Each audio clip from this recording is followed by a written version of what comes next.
Hey guys, in this video I'm going to show you on how you can lock any app on your iPhone without using any third-party application. What I'm trying to say here exactly is that no one will be able to open an app on your phone without a Face ID or passcode. So let me show you how to set up that. First, you need to go to your shortcut app. In case you do not see the shortcut app on your phone, you need to go to your app store and download it.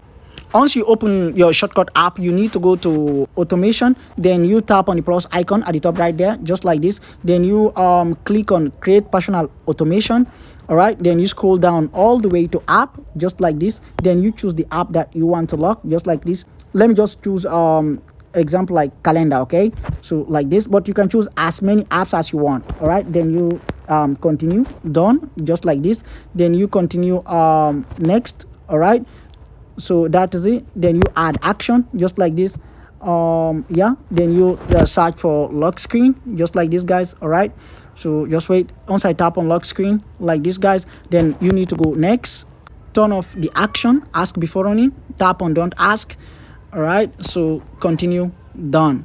Okay, and now every time you open any locked app, it will request Face ID or passcode.